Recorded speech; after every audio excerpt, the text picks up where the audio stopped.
Hey, welcome to Project Hardway. My name's Jeff, and if you're like me, an idiot, you've got multiple project cars, all in various stages as you work towards your goal of what your dream of completion for each of those vehicles is. And when you've got multiple project vehicles like that, truth is, they're not all going to get driven all the time.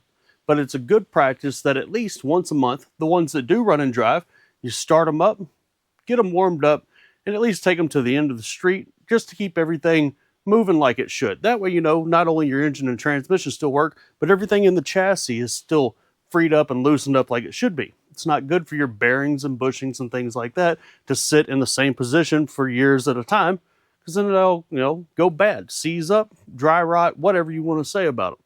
So, this is Virginia, my 1979 Camaro that I started the channel with, and she is no exception. This car was bought as an unfinished project. When I bought it, the body was painted, but everything else wasn't. We rebuilt the engine, put it back in, and then instead of finishing the paint job, I bought like 3 other cars. That's the way it goes sometimes, isn't it? But let's wake her up, let her breathe a little bit, get her warmed up, and put her outside for a moment. All right, let's let this big block scream.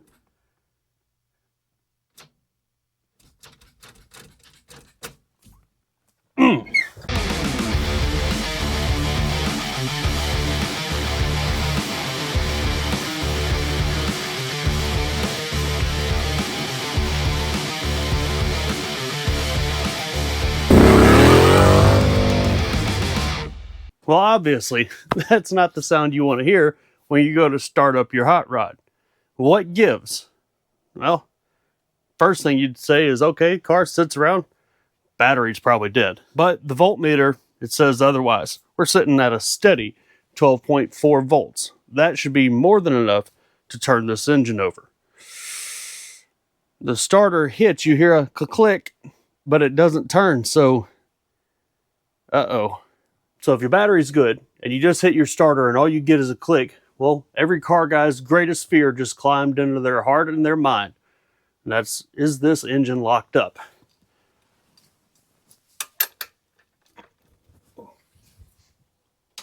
No. Thank goodness. Now that we know the engine turns over and that lump's not in our throat anymore, the only thing left to do now is check all your connections. It could be something as simple as a loose wire somewhere in the starting system that just isn't feeding the electricity like it needs to. So go through that, make sure everything's where it should be. So everything looked good with the battery. I'm under here now at the starter, and everything looks exactly like it should.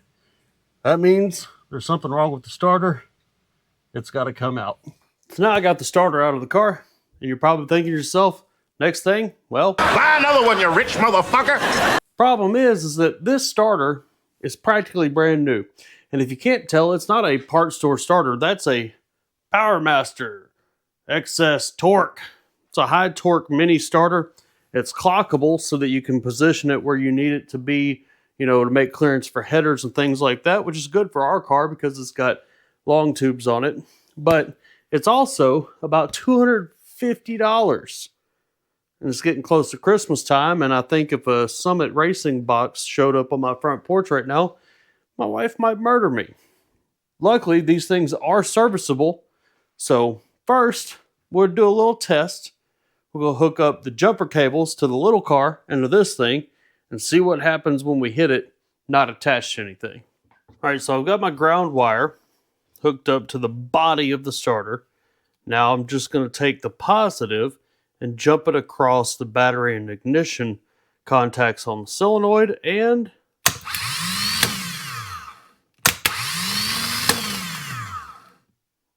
it does that, at least when it's not loaded by the engine. So it seems like we may have a solenoid issue. So we'll pop these 3 screws out. We'll pop that out and see what it looks like. Okay, I got those 3 screws out. Pop that thing off of there. And there is the piece of our actuator. Oh, well, there's a spring there. All right. So our solenoid dealy bopper thingy there. Holy cow. Okay. That is all sort of ate up. And the contact inside there on the positive side doesn't look too good itself. They sell a kit for replacement of these. It's about 28 bucks. But before I order that, I'm going to be even cheaper. I'm going to see if we can clean these contact points up and then, I don't know, try to start the car. All right, so we've got this piece of the solenoid out of the starter, and then I've also removed the contact point for the positive side for the hot end. What I've got here is my old angle grinder with one of those like scouring pad deals on it for removing gaskets. I think that we might be able to clean this up and maybe get the engine to kick over. I don't know. It's worth it to find out, maybe. You know, worst come to worst, you know, I've slid under the car a couple of different times, put the starter in and out, and then had to spend 30 bucks on a new one of these. But let's see if this one will clean up and work.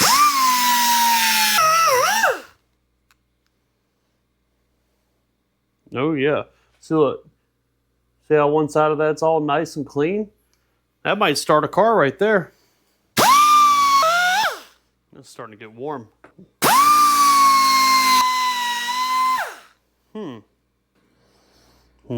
Not ideal technique, but I'm getting somewhere. It's getting clean. I'm just holding this, I'm spinning this, trying to get all that gunk off of it. Well, I'd say it looks a lot better than it did. Now the only thing to figure out is it going to start my car or not? Okay, we're here now for our moment of truth. Starter's back in the car, everything's hooked up.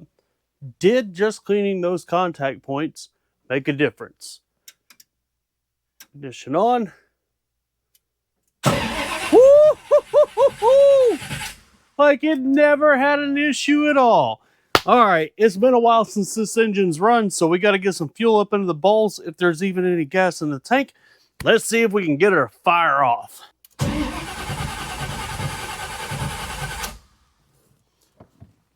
So this thing doesn't have the greatest startup tune-up in it, as in it doesn't have one at all.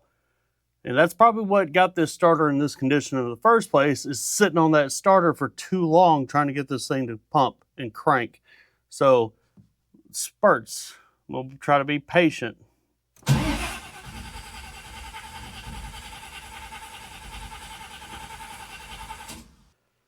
Take the air cleaner off and see if I've got fuel in the carburetor. Oh, I can smell it, yeah. Nothing coming out of the accelerator pumps. Boy, it's probably sat long enough that I might have to take this carburetor apart and clean it now.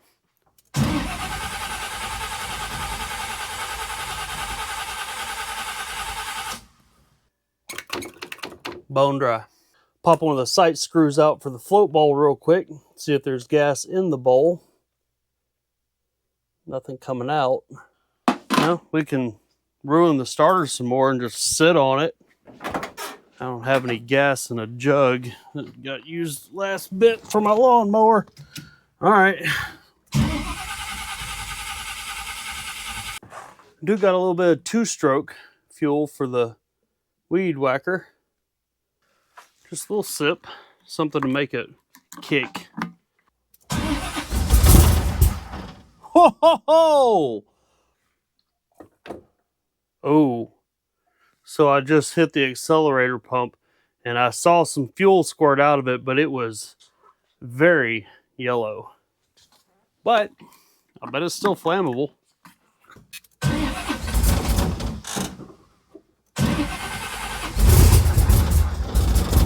Come on, girl. Yeah! Woo! God, I love that sound.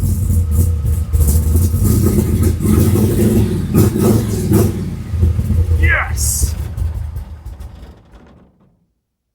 Ha ha!